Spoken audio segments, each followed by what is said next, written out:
All right, everybody.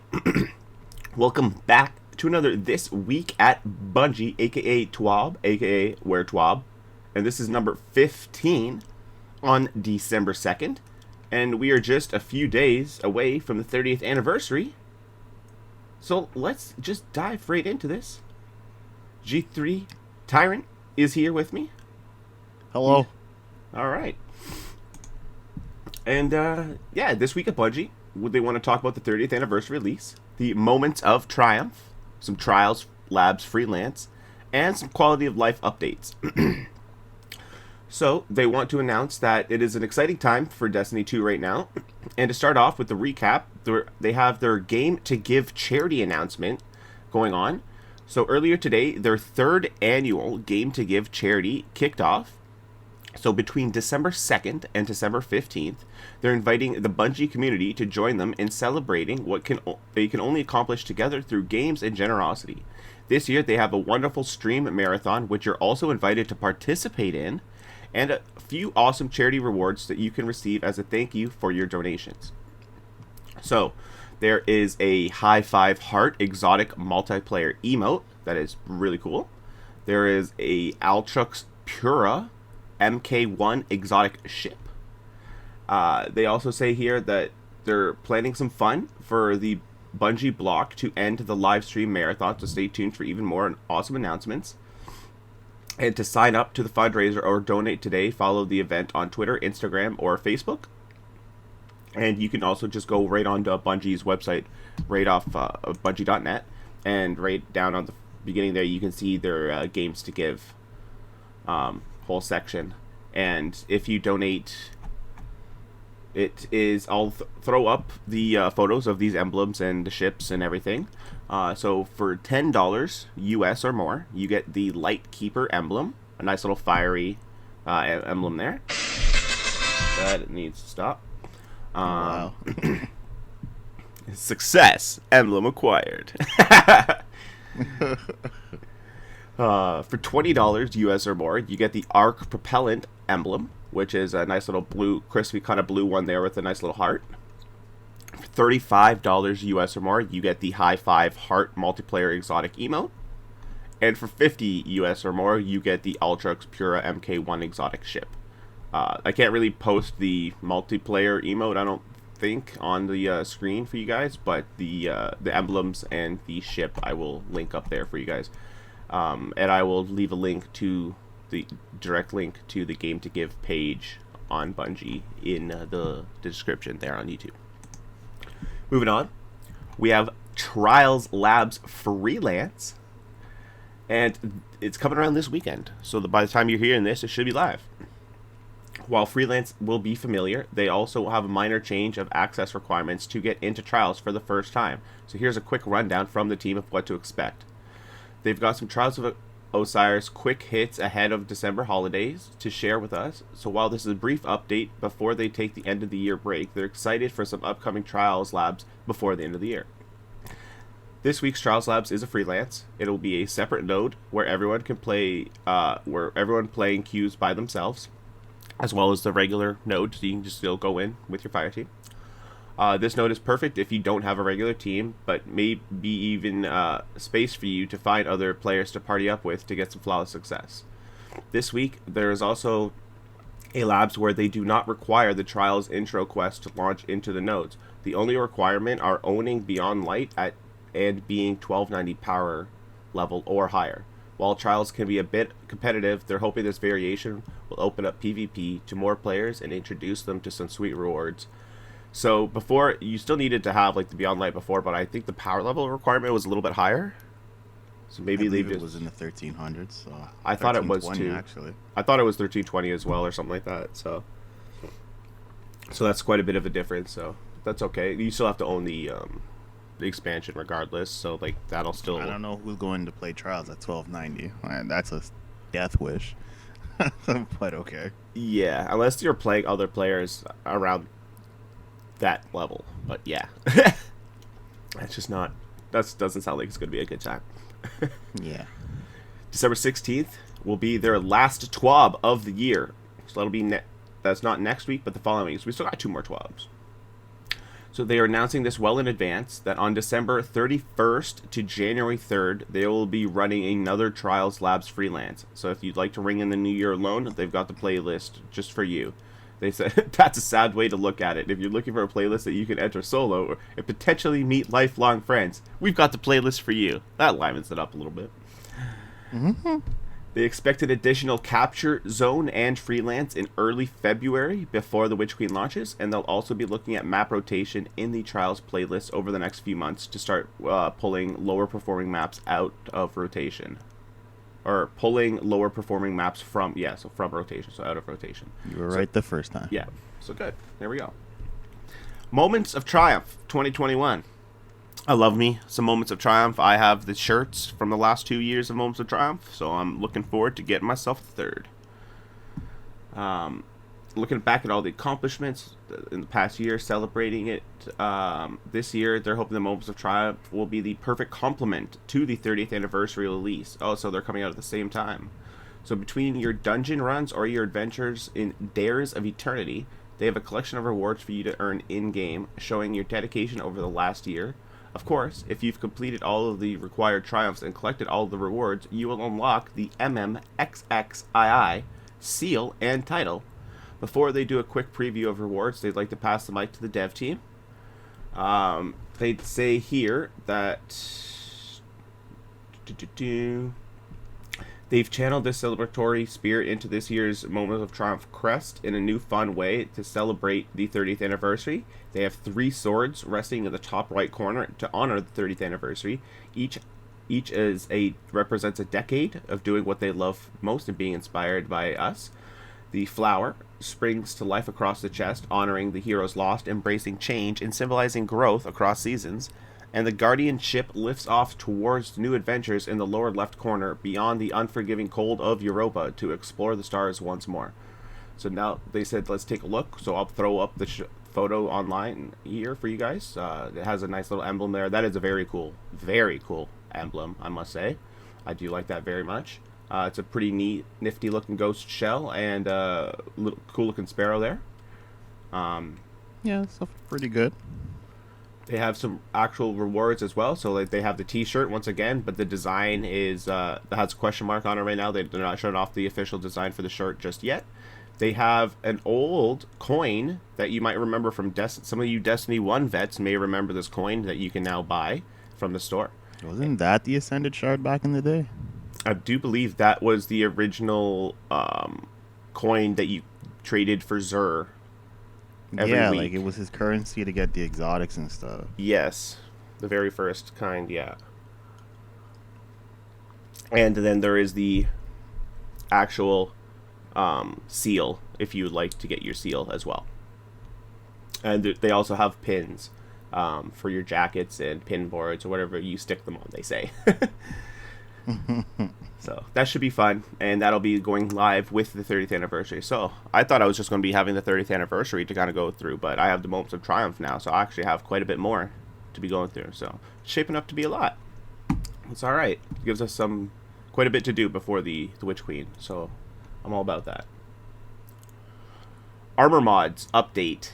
They want to talk about the Glam. Kicking off the quality of life updates, otherwise known as the quality of life updates.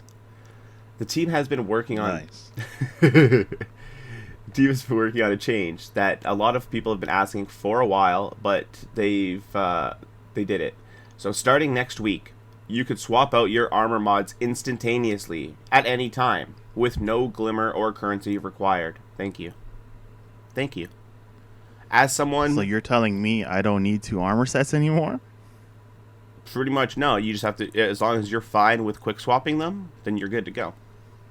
That's what I do all the time, because I switch between my mods all the time depending on what we're playing. Like if we're doing a raid, if we're doing a dungeon, if we're doing just regular PvE, like I switch my stuff up all the time for a different build. So I was constantly going back to Spider to buy Glimmer, and it was just tedious because it was just go back to Spider to buy Glimmer and then switch my mods around and whatnot, and it for no reasons. Like I had plenty of legendary shards and all this currency to buy the Glimmer anyways. It was just a tedious task. So for me, I'm really much liking this. So For me, it's a few years too late. I've already set up all my armor with everything that I need. well, you might need So to change some of your armor now if you have a high intellect build armor, because intellect doesn't matter as much now. I don't have actually. I've never really built for high intellect whatsoever. I Oh, so you're just kind good of to just go then. mostly played. I've just mostly played high recovery and just let the chips fall where they may. Okay. With this armor mod change, they've seized the opportunity to make a free and reversible socket option on third-party Destiny 2 apps starting on December 7th. So in addition to equipping gear and transferring items to and from the vault, your favorite D2 apps will also be able to apply the Armor 2.0 mods, weapon perks, shaders, ornaments, and ghost projections on your behalf. Very cool. Nice little upgrade there for the apps. They said this may not be a solution to every buildcraft feedback item. It is a step forward as the team looks into dialing in build crafting and loadout opportunities for Destiny 2 in the future.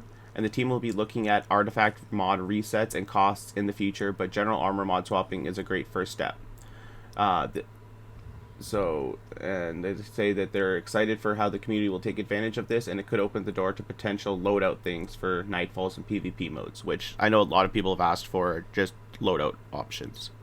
Just simply, you click loadout 1, it'll automatically swap all your weapons and armor and the mods to whatever your loadout 1 set is, and then you have a second one. You have your raid set, you can have your PvP set, you don't have to worry about switching your mods, your weapons, armor, all that every time, or having multiple pieces of armor.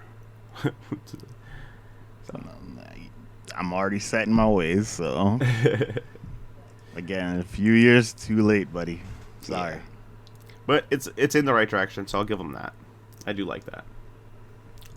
Said on the note of third-party apps, they'd like to take a moment to show some appreciation for some API developers out there in the community. While they've featured they've already featured some through the community-focused articles in the past, they'd like to grant an in-game emblem to celebrate them and their hard work. It may be a small token of appreciation, but we hope that it's worn with pride. And here's a quick preview of the Parallel Program emblem, which I'll throw up on the screen for everyone to see. It's a nifty little one, and it's cool that they're just recognizing these third-party apps. Like, these are a lot of the times, like, these are just even like a Destiny 2 player that good with coding decided to make an app, and it ended up blowing up and being like one of the more popular apps for the community and everything. And like, that could have just been like a fan project at the beginning. So like, that's really cool that they're getting some recognition for that from Bungie. So I do love to see that. Most of the Destiny apps that I use are third party, so yeah, from what I've Destiny heard, they're Item Manager, much better. Gunsmith, Trials Report, Ishtar Commander, so like I have quite a bit. Yeah, so nice to see that. Their final patch notes as we move on here of 2021. The 30th anniversary release will be their last content drop before the Witch Queen. They might have a hot fix or two as well before the year is out, but this will be their last big patch. And while they're excited for the Dares of Eternity and the new dungeon, they're also looking forward to the releasing of some of those quality of life improvements that have been requested for players for some time. So let's get this list started. Photosensitivity changes, screen explosions, reduce the bright flash / intense glows, updated near fade on particles, hive headshots and darkness blast. Hive headshot VFX intensity has been reduced. The hive darkness blast detonation and projectile intensity has been reduced. Taken projectiles and muzzle flashes, the arc rifle, Taken slug rifle, and the necromancer VFX reduced intensity and normalized lights. The hallowed layer boss fight, they adjusted the intensity particle / particle near fade for multiple VFXs in the boss fight. The area of effect tell intensity, which is how players understand the boss is casting the lightning strike particles, and the light intensity has been reduced. and the impact particle near fades has been updated. Cloud brightness animations frequencies has been slowed down, decals reduced in intensity, Scorn VFX, the intensity of spawn/object effects, performance and near fades updated on spawn, the toxic muzzle flash, projectile and performance and intensity tweaks, finisher intensities. They adjusted the shader and lights on finishers to not bloom, arc abilities and screen effects. Arc objects effect debuff have reduced intensity when in close proximity / first person mode, reduced the on-off flash of arc screen effects, and reduced the on-off flash of arc screen shaders. So that's just a lot of, like they said, photosensitivity changes right off the rim. So like a lot of that stuff may kind of have just sounded weird when I was explaining it, but if you're familiar with creating anything, like having to deal with lighting and all that, it could be a very tricky business. So, and yeah, so some people, like, you just catch the light at the right time, you feel like you just went blind. So it's some of these are very nice. I like that. The Blind Well. The Dreaming City weapons now drop more frequently upon successful Blind Well completions, so that's great. Exotic Ornaments previews of purchases. Starting next Tuesday, they'll be adding a new avenue for players to discover and acquire exotic ornaments. While players may still hop into the Eververse to purchase the exotic ornaments, they will also be visible and purchasable when inspecting a given exotic weapon or armor piece. As an example, the Le Monarque will be receiving a sweet new ornament in the 30th anniversary. Thanks to the recent community poll for future ornaments, and all to those who voted, the Le Monarque had won that. So when booting up Destiny 2, you can inspect your beautiful bow, hit the tab down to the ornaments section, and you can just purchase the ornament straight from the weapon itself. And for all the armor pieces, this can be done by inspecting the armor itself or going through the Guardian appearance screen. So I'll throw a photo up there of the new Le Monarque ornament. It doesn't look honestly that much different. To do it. I know. It's just a reskin. Like, it was like, just purple. I was like, this is kind of lame. It's not even. It doesn't an ornament. Feel like an ornament. Just change the color. Yeah, it feels like they just threw a shader on it. You know. So I was just kind of disappointed to see that. That was pretty whack. I am a little disappointed with this one. Usually the ornaments are pretty cool. So, featured ornaments may be purchased with silver. If the ornament is available for Bright Dust on a given week, it'll also be available for Bright Dust on the inspection screen. So I do love to see that. Rusted Lands, bringing back the booms. They fixed an issue where the dynamic objects like barrels or bricks with physics and hive exploding objects were missing from this map. The Corrupted, General Strike fixes. To reduce the overall length of the strike and to make it less painful after hard wipes in the elevator encounter, they have removed the taken combatants in the Dark Ascendant Plane hallway leading up to the elevator. Wow. Wow. That's that's that little, like, rocky hallway that you, like, kind of come in down, and there's like 3 knights on the right, or there's like a couple like shield guys and a big boy on the right, and then like 3 or 4 guys on the left, and it's more tedious than it is anything. So that sounds like a pretty nice little change there. Agreed. If Fire Team hard wipes during the final phase of the boss fight in the Ascendant Realm, when they respawn, the portal to the Ascendant Realm will take them straight to Phase 2, instead of making them replay the platforming section between Phase 1 and Phase 2. That's amazing. So I really like that update too. When a fire team arrives at the platforming area before the boss fight in the Adytum, any fire team members or ghosts left behind in the earlier parts of the strike will now be teleported forward to join their fire team.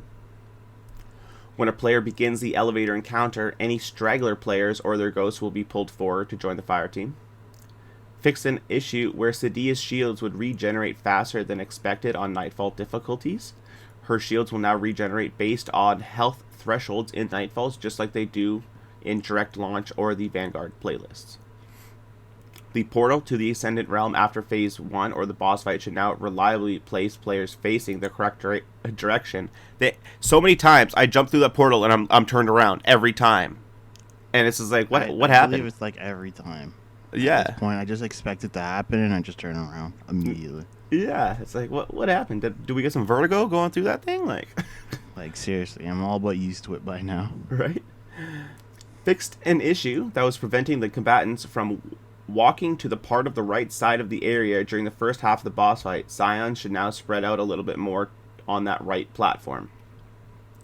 Fix an issue where a taken acolyte was spawning and immediately falling to its death during the floating platform area before the boss fight.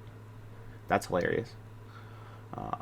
Fix an issue where in certain conditions the relic would despawn and never respawn during the boss phase. That's tough. That's really tough. And fix a cosmetic issue where the relic spawners during the boss would spin before the relic was spawned. And they say, whoa, what about the Dune Marchers? A few weeks back, they let players know that there was a few issues with the Dune Marchers and it would be addressed in the upcoming patch. The goal is to remove instances of players being double chained by lightning created by these exotic legs upon successful Titan punch. Please note that it will still be able to die to chain lightning when having low health. If you've taken damage from a different opponent or been hit by some AoE damage from a well-placed ballistic slam, you may still fall victims to the dunes. Yeah, so I can still kill you. I'm not tripping. Yeah. So once a player is hit by the Dune Marcher lightning, they cannot be hit again by the Dune Marchers for 2 seconds. That's not that long, then I feel like that's pretty good. So yeah, Dune Marchers is still probably going to end up being meta as far as Titans are concerned. And this one was a problem, and I like that they fixed this. Dune Marcher's lightning now only chains off targets that are alive, because we saw those chaining off, like getting that extended range because it attached itself to a dead body. And it's like, that's interesting. Yeah, because that's what I was saying in the beginning, right? Like, when you punch somebody with Dune and they end up dying, if the target who was first initiated with the chain dies, his body tends to like float backwards and like disintegrate, and as it's going away, like the chain lightning goes everywhere. Yeah. And just gets everybody.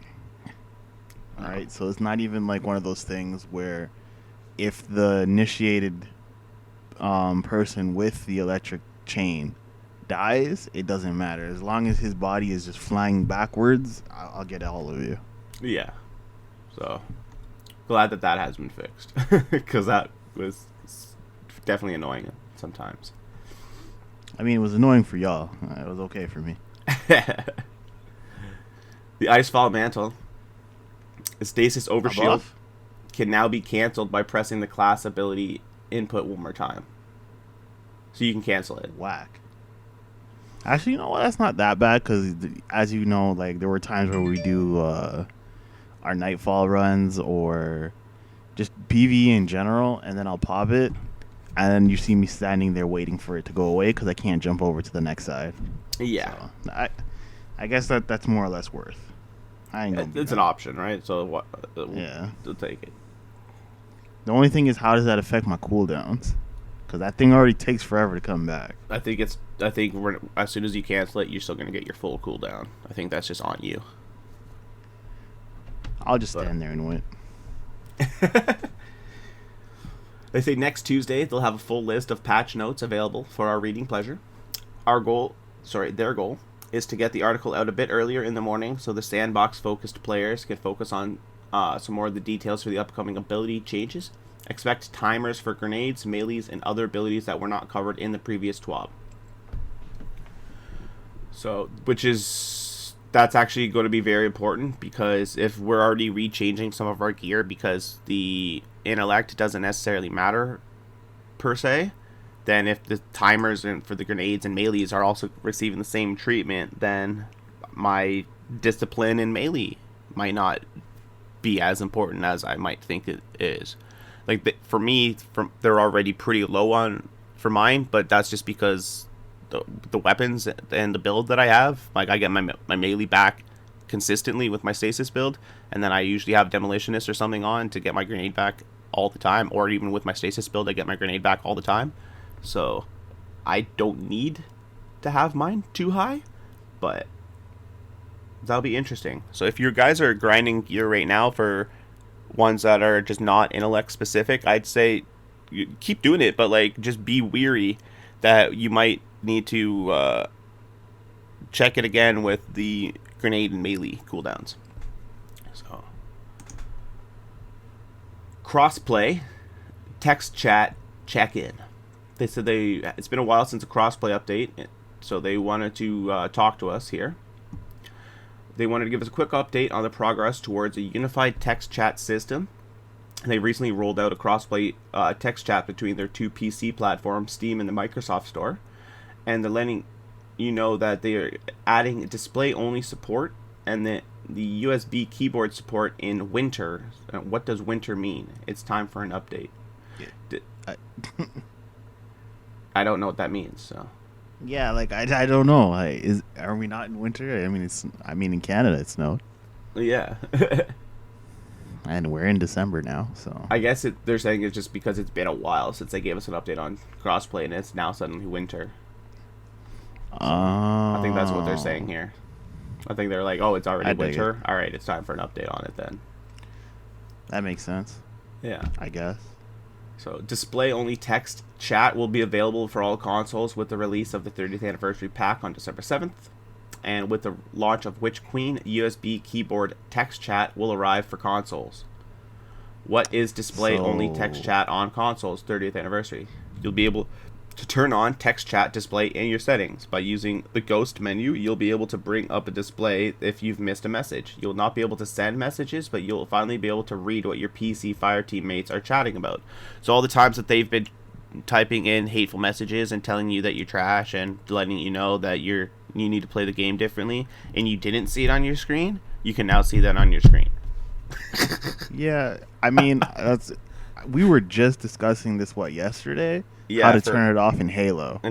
So I find that hilarious. That's just another feature in which I will only just be turning off. Yeah, I never plan on having that on unless I'm specifically doing something and I need to communicate with them, which I would probably just find a group that has a mic and party anyways. But it's just, especially if I can't say anything back either, and then they're just like ripping on you or something. It's just like, no.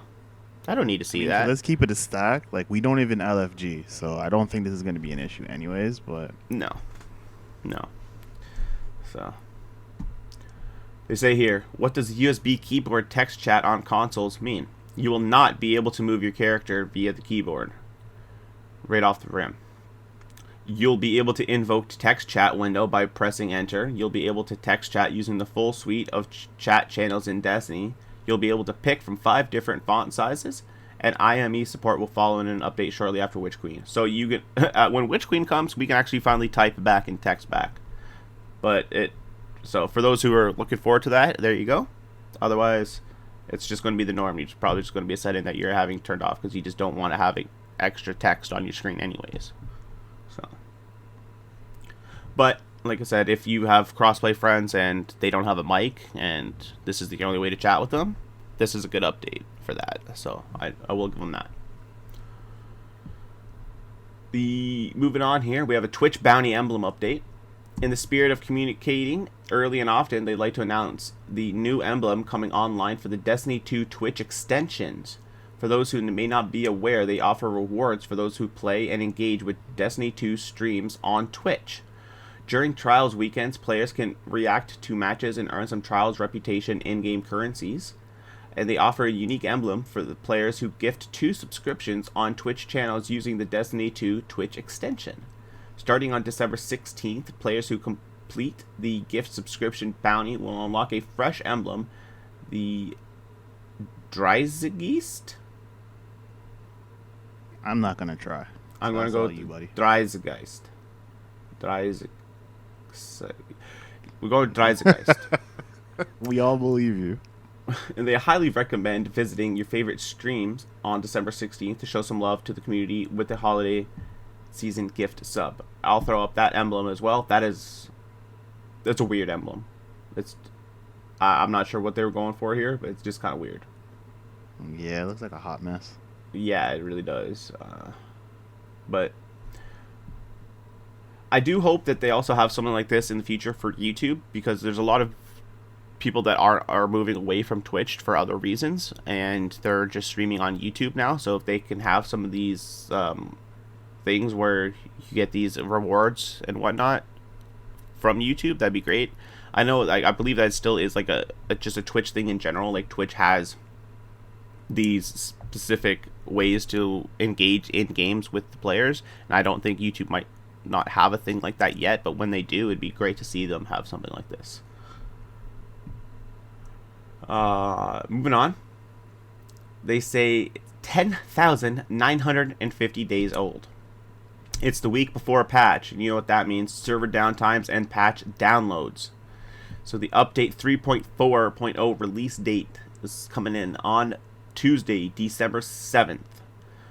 Coming in with the 30th anniversary pack, the Moments of Triumph. The Destiny 2 servers will begin maintenance at 8 a.m. Pacific Standard Time. At 8:45, Destiny 2 will be brought offline. At 9, the Destiny 2 update will begin to roll out.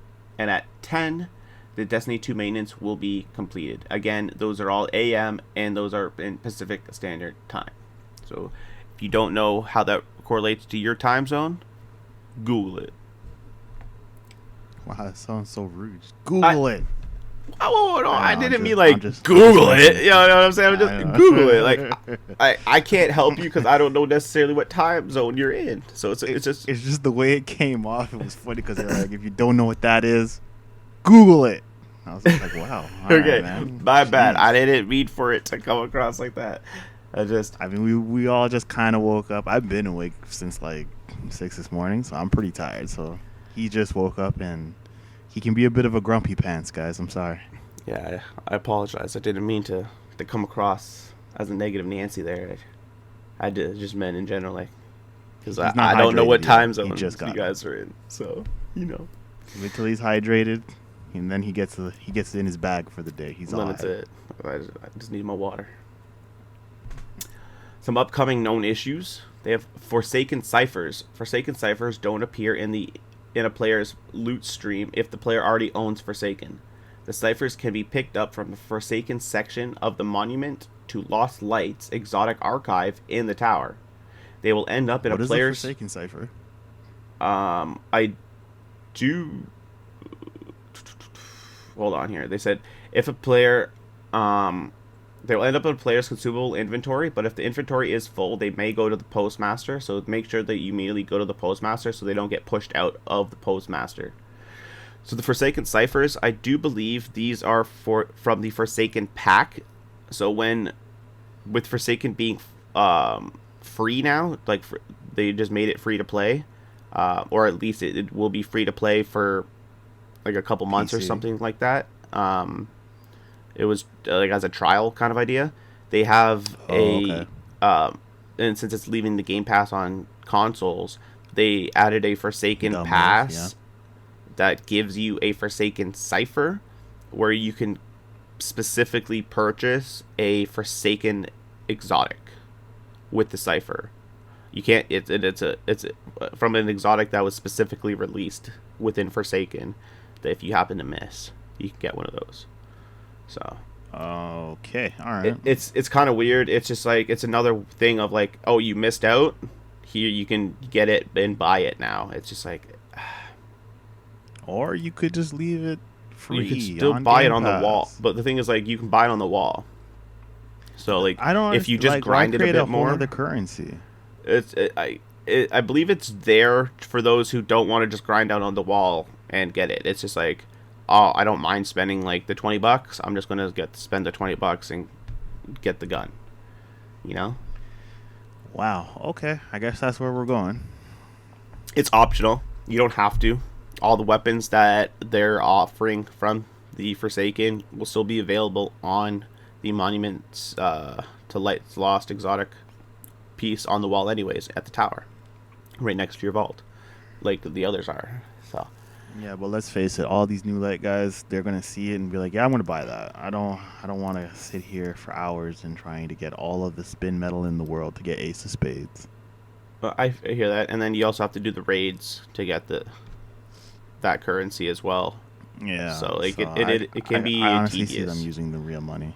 Yeah, so I it's an highly option, doubt right? I guess so. Yeah, I get it, but just change the way to get it. It's just it's kind of questionable. Again, and timing on this is still like this is also dropping right now at the 30th anniversary, when you're taking everything off Game Pass, and then you're giving us everything on sale, which is great.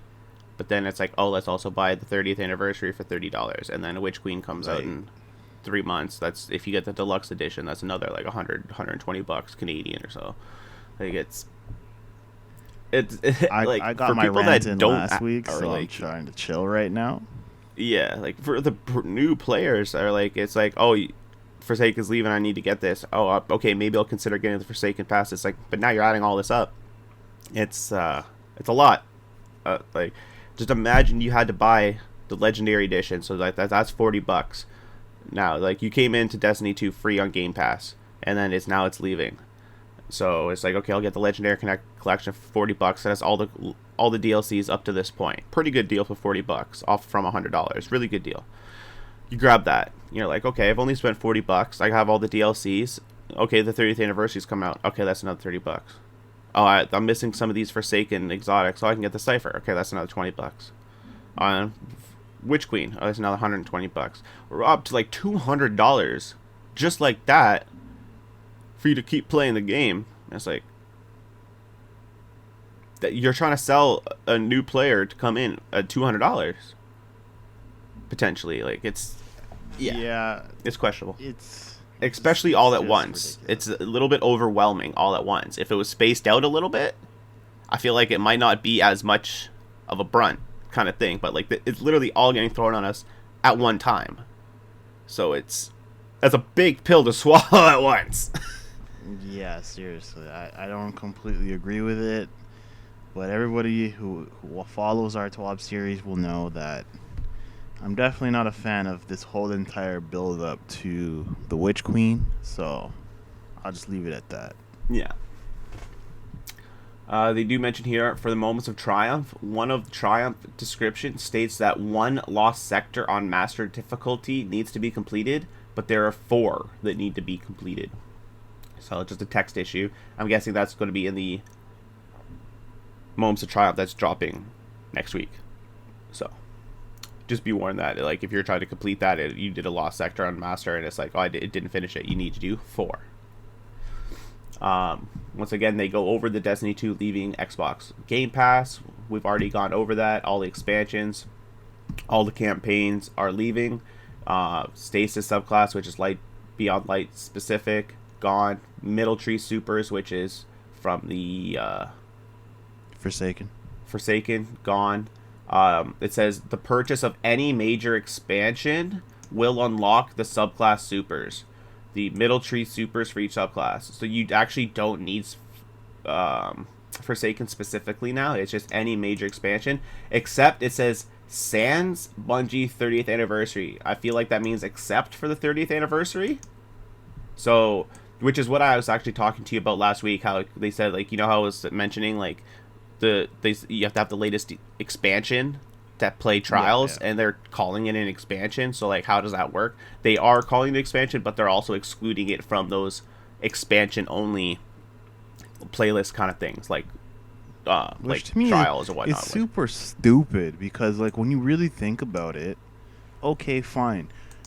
If you were to go forward and tell me that the 30th anniversary includes all Middle Tree subclasses for your light-based subclasses, and Stasis for those who just don't want to buy Beyond Light and who've had it for free the entire year and completely demolished everything within it, by the 30th anniversary, you'll get to keep Stasis and you'll get your subclasses. Yeah. On top of everything else. That's $30 to me. Yeah, I mean, I could pitch that. I could pitch that to you guys. But because that's like a simple thing. That is something that I feel that they should have done. I really do. like you're all like Especially, like, come Forsaken's been February, 2 we're not going to years. be touching anything beyond light. You're gonna take away a Like, super no that's one's been gonna here do for anything. 2 years from And somebody. people who have potentially. builds like pretty much around it. And granted that like when they came out, yes, I already own the DLC, right? Like I've had Forsaken and Shadowkeep forever. Yeah. Excuse me, sorry, but at the same time, for our new light players who are just jumping in, especially on Xbox with Game Pass being so, I mean, readily available to everyone, all of a sudden it's just like, yeah, so you're gonna lose everything. Good luck with that. Or pay $40, we give you everything, and pay another $30 to participate in our anniversary event, and pay another $100 and something to play Witch Queen, which you don't necessarily need to do. No. But who's gonna pay Witch Queen for $40 and pretty much get next to nothing for doing it? Yeah. You get the campaign, you get access to trials and some multiplayer stuff and whatever, but you don't get the 2 new dungeons. Nope. So it's like, okay, obviously you're more incentivized to buy the $100 one because you want the 2 dungeons. So it's, I don't know, man. Like, to me, everything is just so in a gray area where it's just like, the more and more I think about Destiny and the more and more me and you have this discussion, the more and more I just want to give up and stop playing the game, because there's just no way for me to justify spending all this money, especially like now that I do have Halo in my life, and that's primarily what I've been playing for the past few days. Yeah, and the campaign release is one day after the 30th anniversary next week. So you know, and I'm gonna be recording that like crazy. So I don't know, man. Like Destiny's kind of in a weird place tough for me sell right now.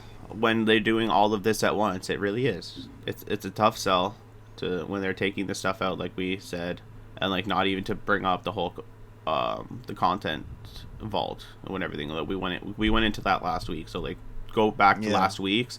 We went over this quite thoroughly with our thoughts on this. So we definitely, I don't want to go over it again because this is already running a bit long. But yeah, it's definitely just the timing is questionable and the marketing is a bit questionable, for sure. Yeah, man. I don't know. I don't know. We'll see what happens, though. One thing we do know with the Destiny community is when we complain hard enough, typically Bungie has answered. So perhaps with the community at our back, we can perhaps something will change. Though we can talk to them somehow and be like, you got to change up something a little bit here. So, but let's move on. Looks like they just got them. We're pretty much almost done the TWAB here because we're moving into the movies of the week that are always fantastic. There's the artists of the week, which I'm always a fan of. I love seeing all the cool art that we get going on. And that's pretty much it. It says, thanks for reading through another weekly installment of the TWAB, which I love to do. They're going to keep the outro short, as they've already talked a lot over the last few TWABs. They'll be attempting to add another 3,000 word to this draft before another TWAB behemoth launches. They said 30 years of Bungie have led us here. Thank you for everyone for playing. Thank you for being a part of this amazing community. And they'll see us bright and early on Tuesday. And can't wait to see our reactions from the dungeon and 30th anniversary. So, I'm very excited for the 30th anniversary. The more I see from it, the more excited I am. That the photos that we saw yesterday with the new loot, being able to choose loot, like you can choose a ghost, you can choose a ship, you can choose legs, whatever item you kind of want. It looks like you can choose from. DMG also mentioned that the players like myself who purchased the 30th anniversary pack will get an additional loot chest. Seeing the weird things with Xur there was a friggin' like horse, like a weird like star, like celestial like looking horse. Don't know what that's about, but that looked kind of cool. And then definitely we saw those Halo weapons. It looked like the Covenant Carbine is coming in as a linear fusion rifle, and the battle rifle might be a pulse rifle, potentially even a scout rifle, but I'm guessing a pulse rifle. If it's a scout rifle, then they're doing a massive disservice to the battle rifle. Yeah, because that would have to be like the DMR or something, right? Yeah. So, but I think that'll do it. You have any final thoughts here? Anything else you'd like to mention? Everybody play Halo. Yeah, it's free on Game Pass. Come jump on in. Multiplayer is absolutely phenomenal, and the campaign launches next week, and it should be a blast. So, in between your 30th anniversary time from Destiny 2 and whatnot, if you need to take a bit of a break, hop into some Halo. So I'll definitely be playing it. I'll be recording that campaign, no doubt. And Yes, sir. but I'll also be covering all of the 30th anniversary and Moments of Triumph stuff. So I'll be quite busy. I'm literally playing maybe like a hot 20 minutes of that 30th anniversary, and I'm never touching it again. Yeah. Wow.